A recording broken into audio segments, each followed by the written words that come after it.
Olá, meu nome é Brenda IP e estou aqui com a minha colega Denise Argemi. Somos coordenadoras do Movimento Independente 50-50 de Advogadas Gaúchas. E hoje a gente vai conversar com o nosso querido colega Pernambuco. Eu, Brenda, sou estudante de Direito, prestes a quase se formar. Sou estagiária e produtora de conteúdo. Eu sou Denise Argemi, uma das cofundadoras do Movimento Independente 50-50 de Advogadas Gaúchas, também advogada, mediadora e conciliadora judicial. E também coordenadora. Nós somos uma coordenação compartilhada de 8 mulheres. Então,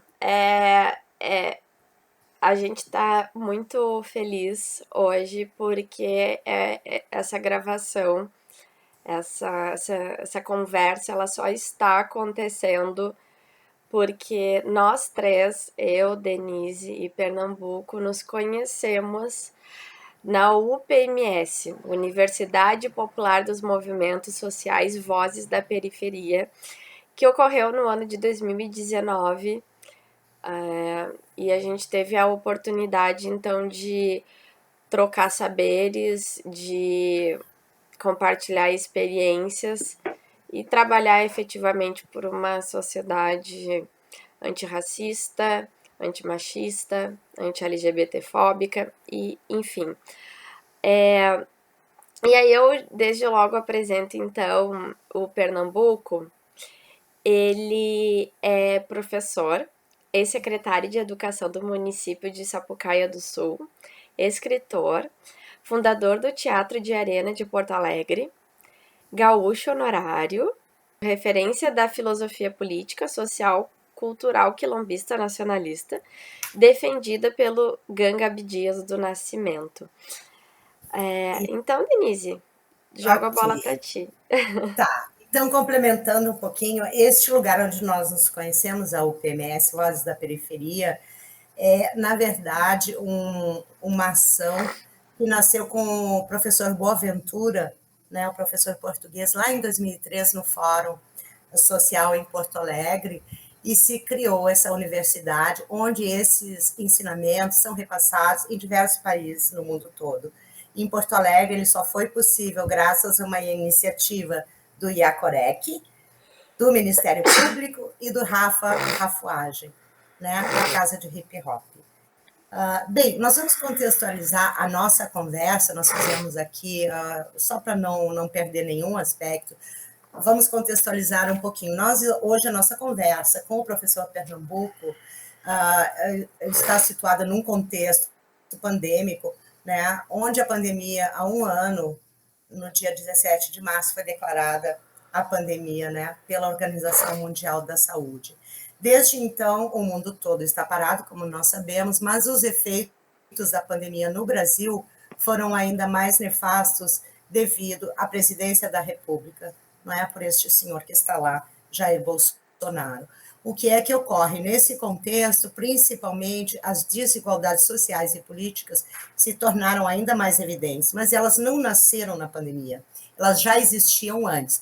O que a pandemia fez, principalmente no Brasil, foi mostrar as extremas desigualdades, principalmente entre as pessoas negras, as mulheres, os indígenas e as pessoas LGBT. Não é? Então, nós vamos abordar com o professor Pernambuco essa questão política e racial também no Brasil, a partir dessa evidenciação, né, da pandemia e do agir deste presidente da República que nós temos, e os efeitos sobre a vida dessas pessoas, dessas minorias que quantitativamente são a grande maioria brasileira, e a vida das pessoas, mas não somente em face da pandemia, e sim é praticamente um genocídio, não é? Principalmente dessas pessoas que vivem em situação de vulnerabilidade. Vamos falar também sobre a pedagogia griot, não é, que o professor Valdemar Pernambuco nos traz como uma possível solução. Antes de passar a palavra ao professor Pernambuco, nós gostaríamos de dizer que há 40 anos o professor escreveu um livro que chama Movimento Quilombista, Negritude em Ação. Esse livro nasceu após a experiência do professor da leitura do mestre Abdias do Nascimento. Este ano ainda, só para dar uma palhinha para vocês, o professor está lançando nos próximos meses o livro Quilombismo, uma utopia política viável. Professor Pernambuco, por favor, então vamos começar da situação da população negra no Brasil na pandemia e vamos chegar finalizando com a nossa pedagogia. Obrigada. Bom dia, muito bem-vindo. Pessoal, muito obrigado. Em primeiro lugar, agradecer a gentileza, né, de lembrar meu nome para tratarmos de pautas tão importantes e tão sérias, urgentes, necessárias, né, centenárias, as quais, evidentemente, por não terem até agora uma atenção real com relação aos seus problemas, né, nos mantém a todos numa situação marginalizada, né? Porque a marginalização é do país, né? Não é só dos excluídos. O Brasil hoje é um país marginal, né? Um país que perdeu a sua grandeza, né? Um país que serve de chacota lá fora, né? Internacionalmente. Então, antes de mais nada, fazer um agradecimento a vocês e dizer o seguinte: eu acho que o que está acontecendo. Bom, antes de mais nada, a cultura popular é muito rica e tem coisas maravilhosas. Uma delas é o seguinte, né? Todos os problemas, todas as situações de uma moeda tem dois lados, né? Nunca é tudo negativo e nunca é tudo positivo. O que é que eu vejo de positivo? De negativo, nós vamos falar e passaríamos muito tempo falando. Mas o que é que eu vejo de positivo no atual desgoverno? Né? O atual desgoverno fez eclodir, apontar a ponta de um iceberg, né? Porque toda essa podridão, toda essa desorganização, essa violência, né? Ela vem nos acompanhando historicamente. Né? E a hipocrisia brasileira, nossa, ela está explicitada nas nossas relações sociais. Quer dizer, então, nada de novo está acontecendo. Tudo já vinha acontecendo há muito tempo e nós aceitávamos isso. E aceitávamos por quê? Porque as leis, as normas, a Constituição, ela não foi criada para, vamos dizer assim, dar soluções para os oprimidos. Se nós analisarmos bem, as leis e as normas constitucionais estão aí para empoderar os que já têm. Entende? Eu faria uma pergunta para vocês assim rapidamente.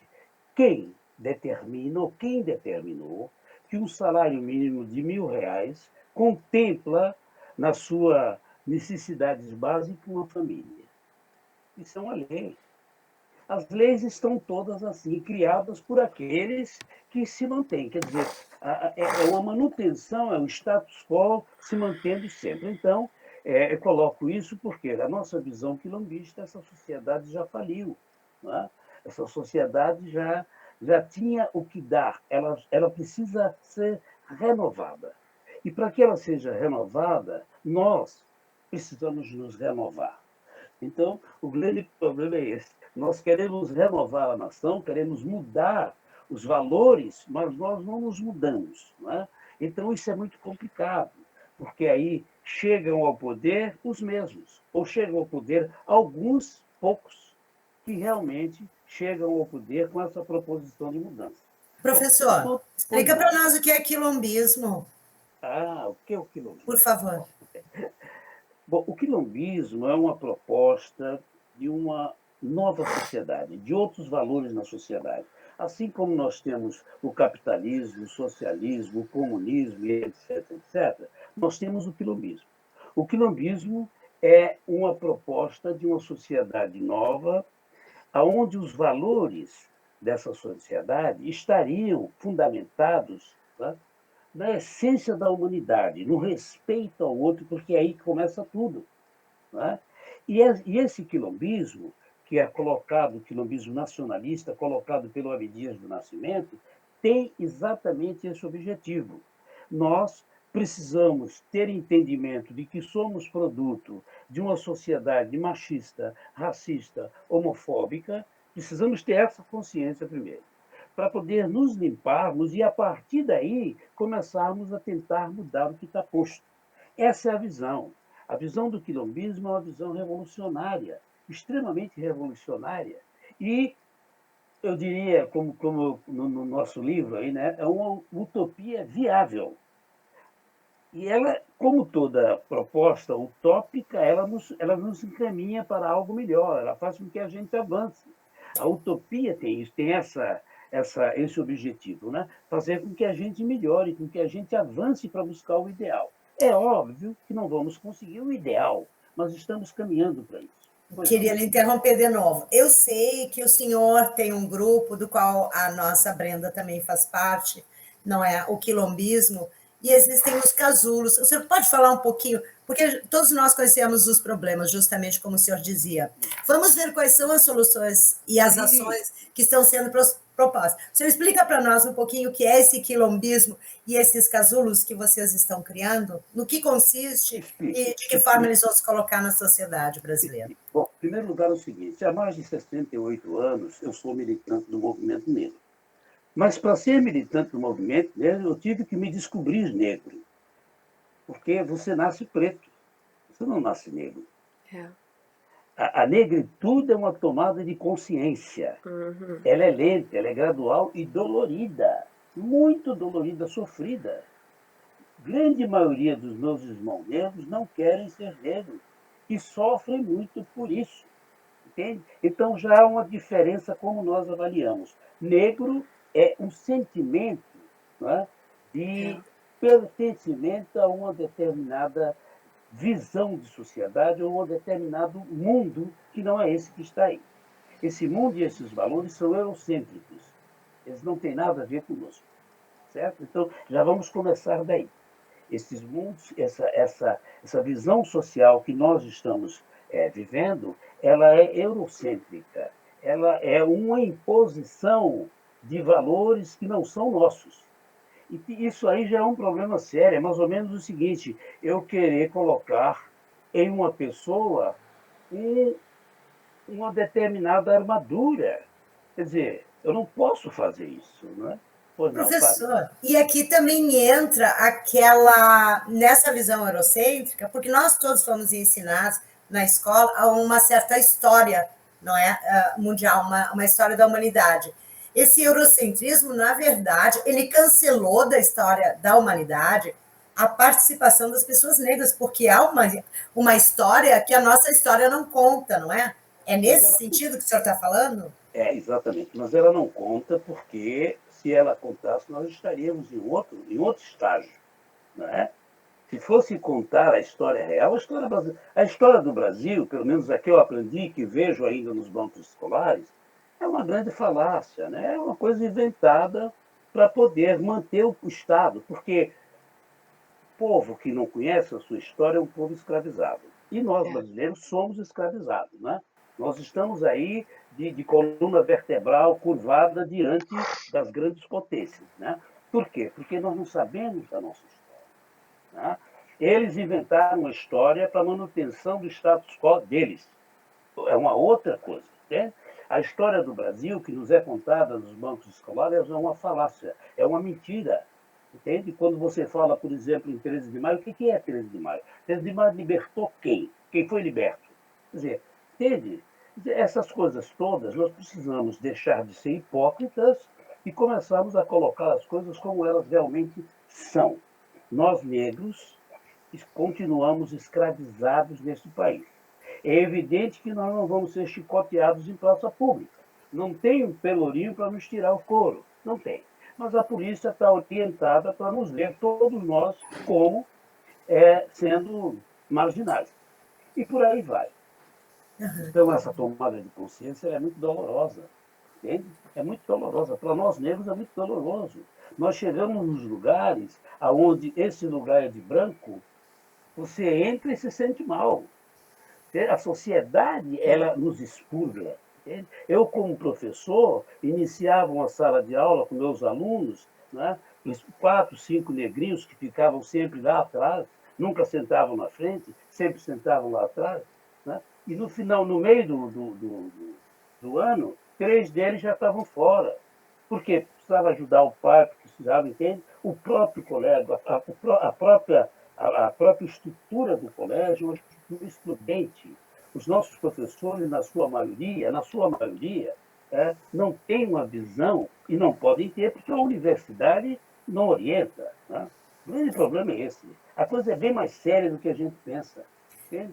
Tá, e É isso. voltando então para lá, para o quilombismo, quais Tá. são essas ações que os senhores estão pensando com a criação desses casulos? Como é que a Bom, gente pode alterar essa situação, de fato? bom, essa alteração, de fato, só ocorrerá quando nós tivermos poder. Poder político. Não há outra alternativa. Ou nós assumimos o poder político, ou continuaremos subservientes e dóceis diante daqueles impostores, né, que se dizem comprometidos, mas que na realidade é o que nós vemos aí. Né? Esse centrão, não vamos nem entrar nisso, O que o senhor porque está falando, na verdade, é que nós temos que ter representatividade política, ou seja, não só as pessoas negras, mas como também as mulheres, nós somos alijadas, excluídas desse poder, dos órgãos de gestão e decisão. É disso que o senhor está falando? é disso que eu estou falando, mas tem algo que o colombismo coloca e que normalmente eu não vi ainda as organizações políticas terem essa preocupação. Nós temos que, primeiro, né, antes de colocar as pessoas no poder, prepará-las para o poder. Porque o poder não é corruptor, mas nós humanos somos muito fragilizados diante do poder. Qualquer tipo de poder, qualquer tipo. Nem precisa ser poder.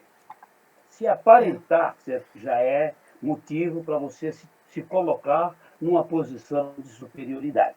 Então, a primeira coisa que tem que se fazer é o entendimento de que o ser humano, para ser feliz, ele só pode ser feliz coletivamente. Por isso, quilombismo. Nós estamos bebendo nas nossas raízes antropológicas. Nós estamos bebendo nas nossas raízes. O quilombismo hoje, que esse que nós estamos pautando nos nossos casulos, ele tem as suas raízes nos quilombos palmarinos, na relação, né, comunal, na relação comum existente nos quilombos palmarinos. Os quilombos atuais também têm muito disso, perderam grande parte, mas tem muito ainda dessa relação de o coletivo numa supremacia sobre o individual. Né? O coletivo sendo o condutor das ações sociais, e não o indivíduo. Não é? Então já começa por aí. Nós, quilombistas, temos o entendimento de que o coletivo supera o meu pessoal, a minha visão. Entende? Então, isso é muito difícil, porque nós estamos numa sociedade que me aponta e aponta para todos nós que eu tenho que cuidar de mim. Eu preciso zelar e cuidar dos meus. O resto é o resto. O resto a gente vai levando como pode. Agora, o problema principal, eu preciso me preocupar comigo, com a minha família. E esquece que a família é a célula menor de uma sociedade.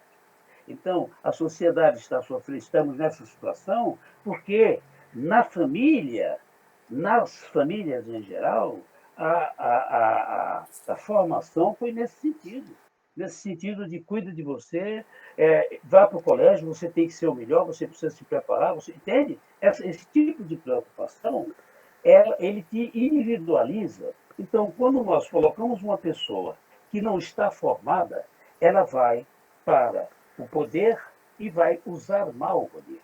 Sem uma Porque consciência social, é isso que o senhor tem está uma dizendo. consciência social. Exatamente. Mas não é uma consciência social superficial. Não. Precisa de um trabalho, precisa de uma conscientização. E é isso que nós estamos fazendo nos nossos casulos. E aí eu vou te explicar por que a gente chama de casulo. Posso? Explica. E eu queria, antes que o senhor fosse, porque pode me fugir a pergunta, Talvez essa também seja uma das razões pelas quais a sociedade atual não quer a participação das pessoas negras e também das mulheres e das pessoas LGBTs, porque a maioria de nós tem essa visão de conjunto de sociedade que pode ser um lugar melhor. É isso? Então, a visão de conjunto de sociedade nós temos, certo? Mas Uhum. temos, como é que eu te diria, para inglês ver, da boca para fora. Porque isso aí, essa visão me obriga a me desacomodar. É. Essa visão de uma sociedade que eu tenho que me comprometer com ela, me obriga a me desacomodar, me obriga a, primeiro, eu ter entendimento daquilo que eu falei, de todas as mazelas que essa sociedade colocou em mim. Certo? Eu não nasci machista, eu não nasci racista, eu não nasci hipócrita, mas a sociedade me orientou para isso. Hoje sou machista, racista, Professor, hipócrita e estou ô tentando. professor, mas o senhor vai ser chamado de terrorista, né? O senhor já viu isso? O senhor vai ser chamado de subversivo, porque é mais ou menos, eu estou vendo o quilombismo também, o senhor, desculpe se eu faço sempre essa analogia com o feminismo, porque o patriarcado, ou seja, como a nossa sociedade é estruturada, o senhor está propondo, na verdade, é um rompimento estrutural disso que está aí. Quando o senhor propõe uma maior participação das pessoas negras e essa outra forma social de ver a sociedade, né, essa forma coletiva, vamos dizer assim, o senhor está É, contestando tudo que está posto aí há na centenas de verdade, anos. na verdade é exatamente isso, só com uma diferença, não é referente aos negros. Nós, quilombistas, nos nossos casulos, nós não temos um gueto negro, não. Assim como nos quilombos seiscentistas, não tinha só negro, tem branco, tem índio, tem cafuso, tem mameluco. Entende? Nós, como quilombistas, Eu achei que é entendemos, algo somente das pessoas negras, o quilombo. O quilombo acolhe todas as acolhe pessoas, é todos. isso? O quilombo acolhe todos aqueles que estão contra o sistema. E Todos. todo mundo pode dizer o que pensa, ou não pode dizer algumas coisas como é hoje, assim, que a gente não pode dizer algumas coisas, porque senão nos chamam de comunista, né? De Bom, a primeira socialista, de coisa. baderneiro. Como é que a É, gente pode? Tem não, liberdade? dentro dos nossos casulos, em primeiro lugar, dizia, os casulos são 5 pessoas só. São vários casulos de 5 pessoas, onde nós discutimos a mesma pauta, num casulo, no outro, no outro, no outro, para poder criar unidade. E as pessoas dentro do casulo têm a consciência seguinte: quando eu entro no casulo, eu estou fora da sociedade. O casulo é o meu espaço de fala e da minha liberdade. Eu digo o que quero e o que eu sinto. Entende? Cada um se expõe e todos se expõem. É. Porque no casulo, quando nós colocamos um tema para ser discutido, todos que estão no casulo têm que discutir e dar a sua opinião. É. E não é assim, não, eu concordo com o fulano. Não, não é isso. Eu concordo por isso, isso, isso e isso. Cada um expõe a sua visão, É. entende? Porque é muito fácil você colocar alguma coisa e eu dizer, não, eu concordo. Não, eu tenho que dizer por que eu concordo. Porque no casulo é o seguinte, você tem a sua liberdade, né, completamente assim livre. Você é um ser livre dentro do casulo, entende? Então, por que nós somos 5 e por que nós temos 1 hora de atividade semanal? Porque dentro do casulo, nessa hora, fica 10 minutos para cada um falar. Ninguém entra no casulo e sai sem falar. Não, tem que falar, tem que se expor, tem que dizer concordo, não concordo e por que não concorda. Entende? Então, isso é uma metodologia que está ligada ao que você falou, que nós íamos comentar há pouco, que é a pedagogia griot. Entende? Certo? Pois não. Deixa Um eu me perguntar pouco. uma coisa. Antes de entrar aí na pedagogia griot, eu queria entender mais um pouquinho, né? Senhor, desculpe a minha ignorância nesse sentido. E tá, tem o quilombismo, são criados esses casulos onde as pessoas há um tema escolhido e essas 5 pessoas debatem. E após o debate dessa mesma pauta nesses tantos casulos, o que é que acontece? Assim, eu queria que o senhor nos desse uma ideia do resultado Isso. desse Não, não. Repare bem, o resultado ele vai se dar na sequência. Nós não temos, o que nós temos é o seguinte: nós estamos preparando, todos nós estamos nos preparando para a ascensão ao poder político. Todos nós. E, nos casulos, todos nós já sabemos, que quem vai representar, quem vai ter a voz, quem vai falar, depois de eleita, né, por nós, será sempre uma mulher. Nós, quilombistas, temos esse entendimento. Nós não vamos eleger homens. Né? Não é em desrespeito ao homem, não. É em respeito às lutas históricas das mulheres. Essa tomada de consciência de que as mulheres, historicamente, têm sido violentadas, né, no seu potencial. As mulheres hoje e sempre foram a base, a estrutura da sociedade. Só que nós, homens, nunca vimos isso. Ao contrário, sempre negamos. Então, quando nós nos propomos a colocar a nossa representante, a representante da filosofia quilombista, agora, por exemplo, nós estamos pensando, começamos a trabalhar para eleger uma deputada estadual. Nós queremos eleger uma mulher deputada estadual daqui em 2022. Mas que maravilha! Eu quero ser quilombista, professor. O quilombismo é feminista, né? Com a diferença, claro, né? Desculpe. Minha querida, que a proposta. Eu vou dizer uma coisa para você e você não vai se ofender. Claro Mas que é o não. seguinte, no quilombismo, assim como na capoeira, eles dizem o seguinte: a capoeira é para todos, mas nem todos são para capoeira. O quilombismo é para todos, mas nem todos vão ser quilombistas. Sabe por quê? Porque o quilombismo exige de você. Ele exige, ele não é teórico, ele vai lentamente te colocando a mudar as tuas atitudes. Porque, como eu falei a você, nós partimos da premissa de que todos que chegam no casulo, todos nós, chegamos com todas as mazelas, com tudo aquilo que o sistema já me colocou. O sistema me fez racista, o sistema me fez hipócrita, o sistema me fez egoísta. Então, eu tenho essa consciência, então eu tenho que limpar isso. Mas isso eu não posso limpar de dentro para de dentro para fora, sozinho.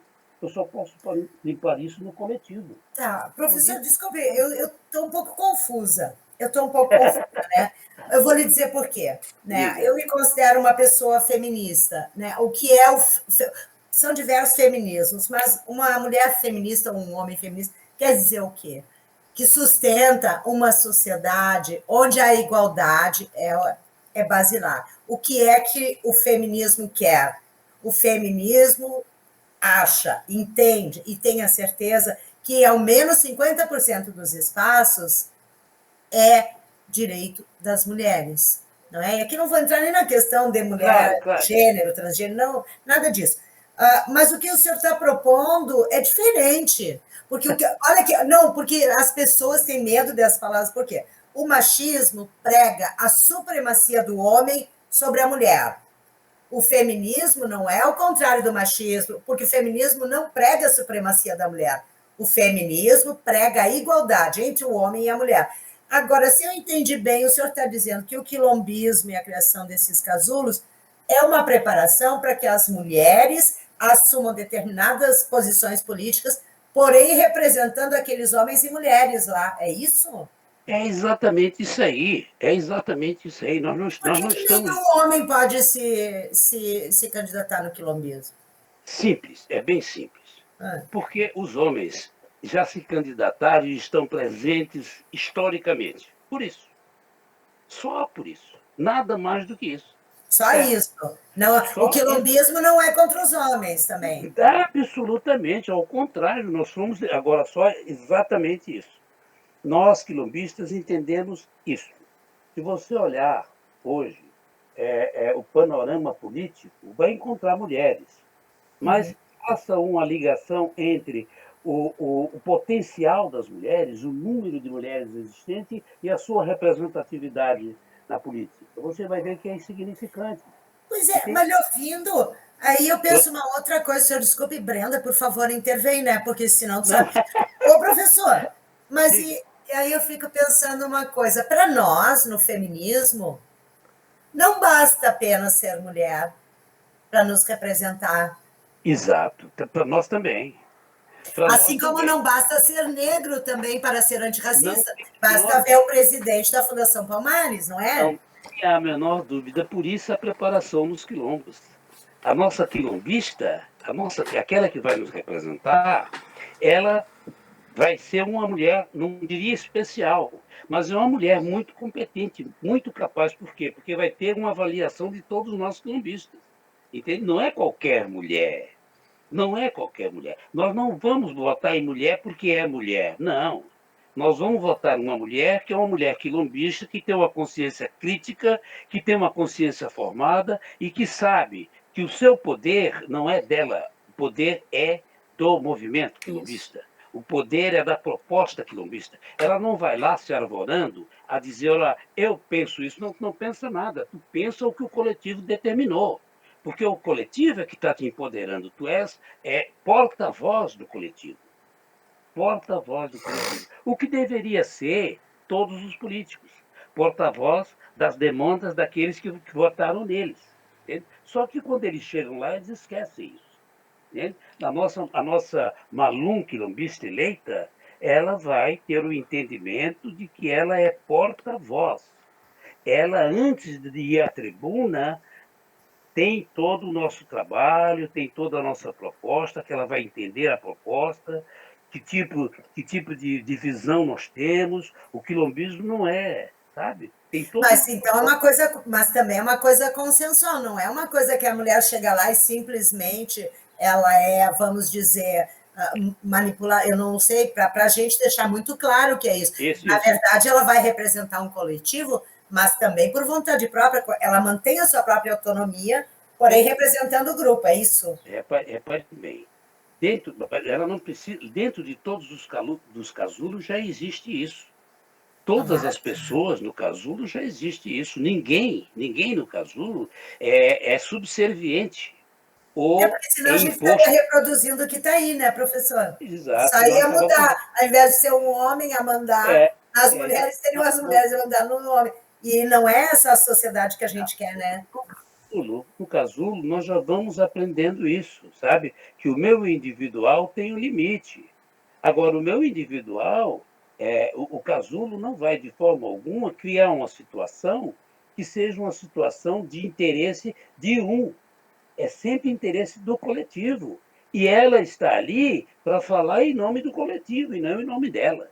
Esse é o problema. Entende? Ela não vai perder a sua personalidade, absolutamente. Mas ela vai estar dentro de um sistema, de uma organização, onde ela, dentro da organização, ela não é mais deputada. Quando ela entrar no nosso casulo, quando ela entrar no nosso meio, ela é uma Malum como todos nós. Professor, isso Diga, tudo que o senhor está falando e que nós estamos debatendo aqui vai estar nesse seu livro, O vai estar. Quilombismo, uma De utopia maneira, isso, política viável? de maneira bem Porque clara e bem. parece muito simples, mas é bem complexo isso. Na realidade, é novo. Tudo que é novo É, é, é frágil, né? E nós não temos, quilombismo, nós não temos um parâmetro a seguir. A É, beleza dos nossos casulos é essa. É uma estrada que nós estamos construindo. é. Não existe uma sociedade, não existe hoje uma mulher que se diga eu sou quilombista. Entende? professor, mas Não. aqui agora, o senhor desculpe, né, a gente monopolizar, Ó, mas se eu não entendo, eu imagino que talvez as pessoas que vão assistir essa live talvez não entendam alguns conceitos e a gente tem que ser inequívoco, né, quando a gente fala uhum, dessas questões, porque isso tem a significa menor. romper com a estrutura que está aí. Lhe pergunto o seguinte: o quilombismo é algo que vem dos quilombos, né? Principalmente o Isso, quilombo de Palmares que o senhor falou. isso, Aí são isso, criados esses casulos. O senhor isso. disse que esses casulos e o quilombismo acolhe também não Todos. só pessoas negras, mas também pessoas não negras, indígenas, É, LGBT. Tá, isso. mas essa mulher que vai ser preparada, também é dado voz dentro do quilombismo à mulher não negra? Evidente, acabei de te dizer isso, nós não temos essa visão. Olha, eu vou dizer uma coisa que Interessante isso, né? Porque sabe o que? Desculpe lhe interromper de novo, só para. E já vou me calar. O que é que eu ouço muitas pessoas, e eu estou também nos movimentos há mais de 30 anos, professor. O que é que a gente ouve? Ah, esses negros, eles querem tomar o poder, eles querem tirar os brancos, eles fazem guetos para tomar o poder. Essas mulheres feministas, na verdade, elas querem mudar o mundo, elas querem, sei lá, casar com o pai, como absurdos que a gente ouve por aí. Então, na verdade, tudo isso que se ouve não é verdade, porque é um lugar de acolhimento. Repare bem, nós estamos nos baseando nos quilombos palmarinos. Os quilombos palmarinos eram o espaço dos escravizados, daqueles que fugiam das senzalas, certo? E ia para os quilombos palmarinos. Vou fazer uma correlação. Nós temos um quilombo chamado Quilombo Político, Cultural, Social, Acotirene, que é um quilombo online. É um quilombo online, tá? Ele não tem territorialidade, ele é online. Quilombo político, social, cultural, acotirene. Dentro deste quilombo tem os casulos. Tem os casulos. Esses casulos recebem todas as pessoas, não interessa absolutamente. Só uma coisa, nós só temos uma restrição, uma, única. Se a pessoa acredita, mesmo que de maneira muito distante, que essa sociedade que está posta tem possibilidade de resgatar a nossa cidadania, essa pessoa não pode entrar dentro do nosso quilombo. Porque nós temos certeza absoluta que a sociedade faliu. A minha primeira fala foi essa. Nós, quilombistas, temos consciência clara de que essa sociedade machista, racista, homofóbica, ela foi criada para a manutenção do que está posto. Então, isso não nos interessa. Não, mas eu acho que pode, quem sabe Não pode. Fica certo que não pode, porque essa sociedade ela precisa reformular a sua base, vamos dizer assim, de leis. Ela Professor, precisa reformular a sua base. isso tudo que o senhor está dizendo, na verdade, a maior prova de que essa nossa sociedade faliu, me parece este 1 ano de pandemia, no Brasil, principalmente, em todo o mundo, mas principalmente no Brasil, né? Olha, como eu te falei, isso já vem vindo há muito tempo. Essa falência da Claro. sociedade, ela foi descoberta há muitos anos, né? A falência da sociedade, ela já vem. Se você pegar, por exemplo, estudos da época colonial, você vai ver lá pensadores, Rui Barbosa e outros tantos pensadores que já naquela época denunciavam as violências, o que está acontecendo hoje, a corrupção, entende? Agora, o que acontece é o seguinte, é que nós tomamos conhecimento, quando eu nasci, quando você nasceu, a lei está pronta. Acabou. Então, eu fui obrigado, todos nós somos obrigados a seguir normas e leis que não tem nada de justiça. Há uma diferença básica entre a justiça e a lei. A lei o homem cria, e cria normalmente, os poderosos criam as leis a seu favor. Entende? Então nós temos um exemplo claro aí. Hoje o Brasil, esse desgoverno, nós não podemos achar que o Bolsonaro está lá. Não, ele está lá por uma injunção de desvalores da humanidade. Os pentecostais colocaram ele lá. Para ele é uma divindade. Entende? Então nós temos que ter um entendimento disso. Quer dizer, o Bolsonaro representa, sim, uma parte significativa de pessoas que concordam com ele, que bandido bom é bandido morto. E que não querem mudar, né, a sociedade, porque eles mudar. beneficiam, né? Então, o que é que eu tenho dito para o nosso pessoal? Olha, hoje o Brasil está sendo dominado por eles. Eles estão dentro do poder constituído. E eles determinam as leis, e eles fazem o que bem querem, entende? E depois acobertam com a lei. Entende? Então, o que é que eu tenho dito? Pessoal, nós precisamos nos formar, criar essa ideia, né? E colocar pessoas com esse tipo de comprometimento. Hoje, a maior bancada lá, uma das maiores bancadas é dos evangélicos. Né? Os canalhas conseguem fazer culto, sabe lá o que é isso? Culto dentro do... Sim, Entende? são os 3 Bs, né? Boi, a bancada do boi, da bala, da Bíblia, né? Então, o que é que nós temos que fazer? Preparar pessoas para que assumam o poder, mas que assumam com essa outra visão, com esse comprometimento com a sua humanidade e com a humanidade do outro. Dentro do casulo, Pernambuco, nós aprendemos isso. só Brenda, fazendo, quer falar? só fazendo um paralelo agora, um aparato, a gente já a gente ainda tem 10 minutos, tá? É, eu queria então aproveitar esse gancho para te perguntar, porque tu falaste da lei, e aí, por exemplo, no Brasil nós temos a lei que obriga uh, que nas escolas seja ensinado aos alunos sobre a história afro-brasileira e também indígena, né? E que não é cumprida por fatores muito interessantes a determinados grupos. Então a gente tem esse problema da lei e a gente está falando também de um processo de educação. E aí, nesse gancho, eu queria que tu falasse sobre a pedagogia griot. O que é que ela traz de novo e se tem alguma relação com os próprios casulos. Tem tudo a ver com o casulo. Tudo, tudo, tudo a ver com o casulo. Porque a pedagogia griot é uma pedagogia milenar, né? Há 5.000 anos, no mínimo, em África, já essa pedagogia estava posta. E ela é baseada em quê, basicamente? Ela é baseada na oralidade, uma das bases, e a outra na fraternização, no amor. Na pedagogia griot, você trabalha o outro, não é? Com uma postura de aprendizagem constante, há uma troca constante entre aquele que está orientando e o que está sendo orientado.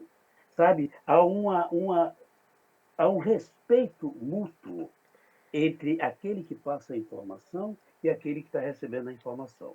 Isso é feito através de quê? Através da postura daquele que se coloca como orientador, de se colocar de uma maneira horizontalizada, entende? Completamente diferente do que a gente vê. Os professores chegam com suas verdades e são É. verdade deles, não são verdade dos alunos. E eles não estão aí interessados, entende? A pedagogia griot, ao tempo em que ela passa os conteúdos programáticos propostos, ela passa a formação do indivíduo. Então, são duas linhas que estão conjuntas. Se você orienta, passa informações para uma pessoa e não a educa, ocorre o que nós temos hoje. Juízes que vendem as suas sentenças e por aí vai. Não vamos entrar em detalhes, né? Mas está por aí. Hoje, quem está no poder, nós não precisamos dizer mais nada. Né? Precisamos dizer. Eles têm informações e usam mal a informação.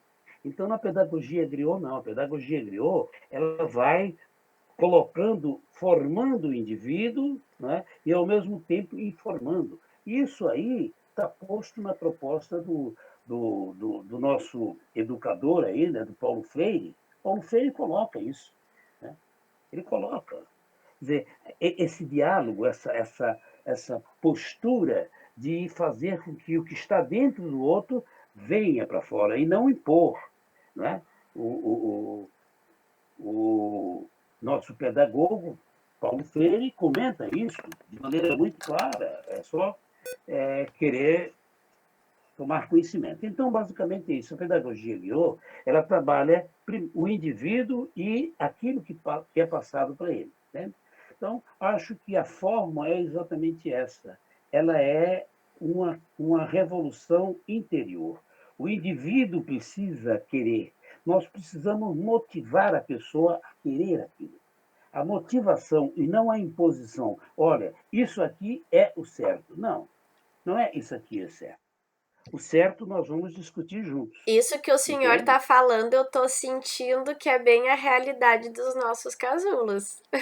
Mas não poderia ser diferente, né? Senão não seria pedagogia griot, né? Pedagogia é como nós trabalhamos ali no casulo, cada um colocando a sua posição, não é?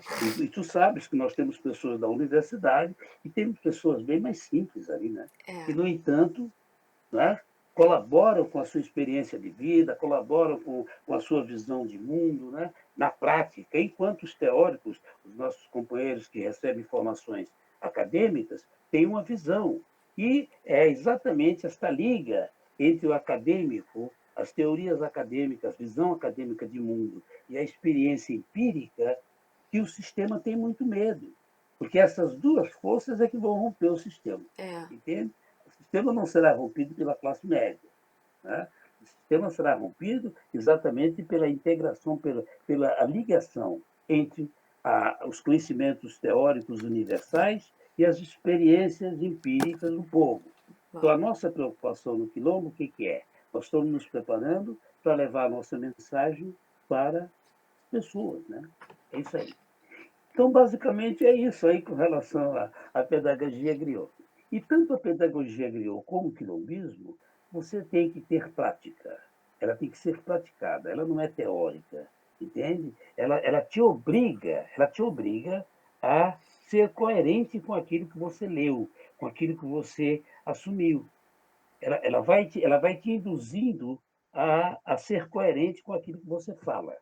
Porque hoje é muito fácil falar e escrever, né? É fácil. O papel aceita tudo e a palavra o vento leva. Né?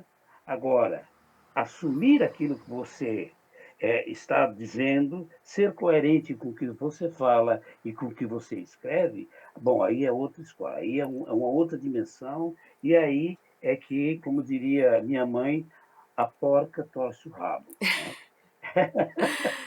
Pernambuco, a gente tem ainda uns 3 minutinhos. Eu queria que tu fizesse as tuas considerações finais, desse a tua mensagem final. Oi, Dê, fala. É uma coisa, para as pessoas que não conhecem, né, o quilombismo, os casos, se as pessoas quisessem entrar em contato com o professor Pernambuco para participar, enfim, como Tá. é que as pessoas têm que fazer também, Bom, aproveitando as considerações é o finais? seguinte, eu vou deixar o nosso e-mail, né? A pessoa faz um contato. Agora, em abril, nós vamos abrir dois casulos. O horário desses dois. O horário desses casulos será na segunda-feira, um será da 1 às 2 horas, das 3 às 14, e o outro vai ser das 19 às 20 horas, nas segundas-feiras. Agora em maio. Né? Então, se a pessoa tiver interesse, quiser um pouquinho mais de informação sobre isso, me manda através. O meu e-mail é 9, aliás, e-mail não, vou colocar o meu WhatsApp, né? 99207 4041. A pessoa manda, ó, estou interessado e tal. Bom, preenchendo, são 5 pessoas, né? Como eu te falei, 3 mulheres e 2 homens. 3 mulheres e 2 homens, E tem Entende? requisitos especiais para concorrer a uma dessas 5 vagas? Não, não tem, não tem. O que vai acontecer é o seguinte, tendo pessoas interessadas, né? Nós vamos fazer esse casulo e temos possibilidade de abrir outros, né?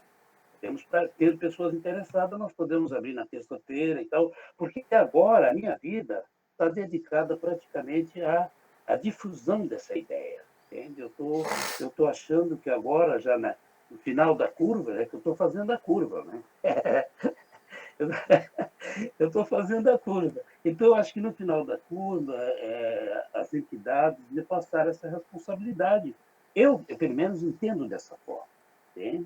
Eu não vou ver o quilombismo na sua plenitude, mas a minha obrigação agora é tentar plantá-lo, é tentar difudi-lo. Essa é a minha função agora, aos meus 85 anos de vida.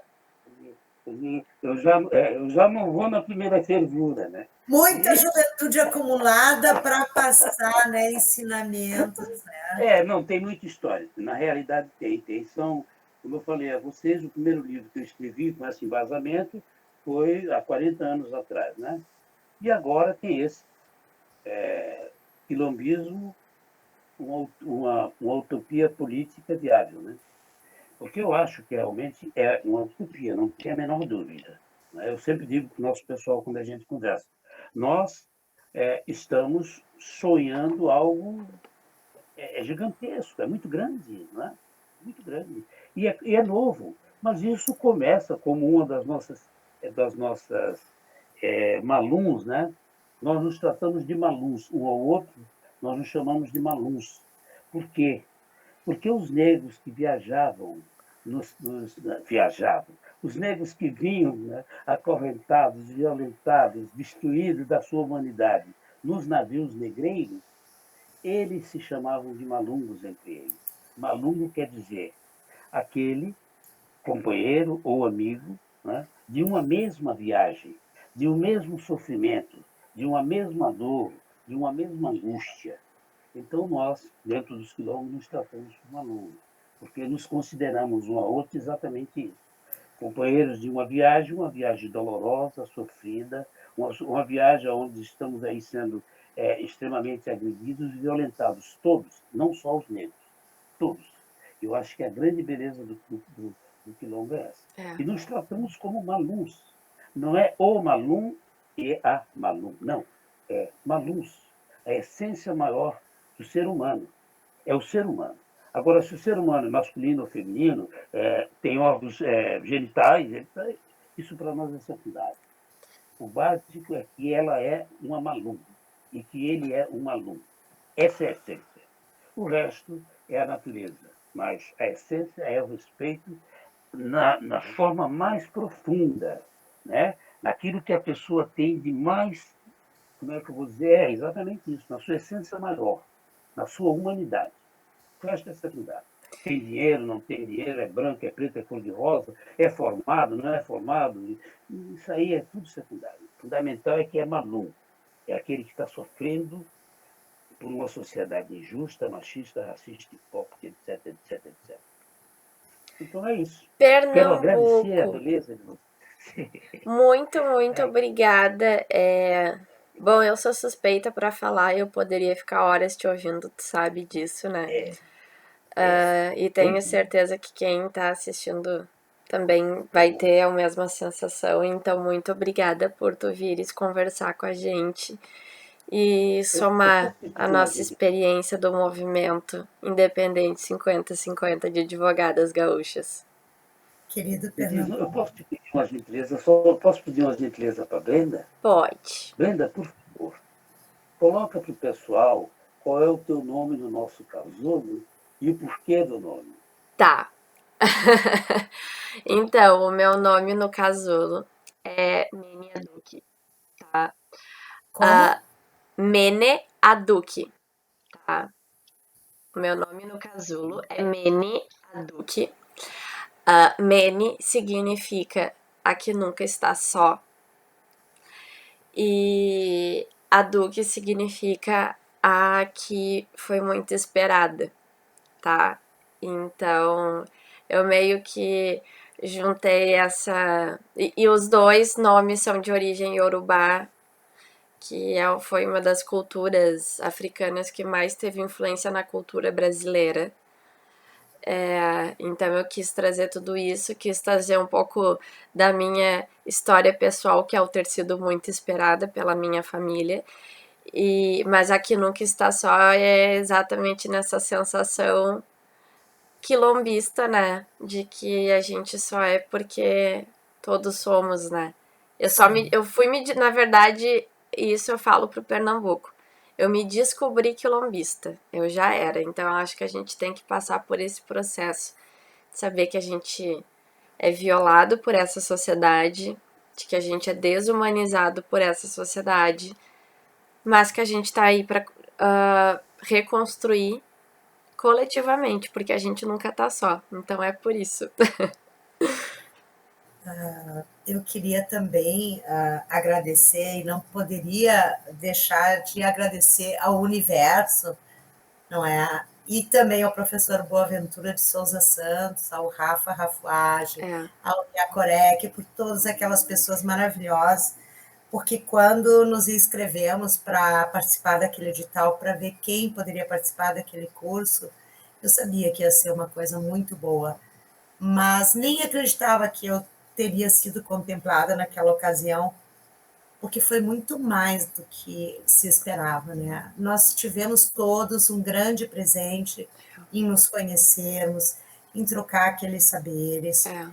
E e Pernambuco, a Brenda, eu digo para ela também no privado, a Brenda foi um grande presente que nós todos recebemos e o movimento também, por extensão, né, recebeu esse presente.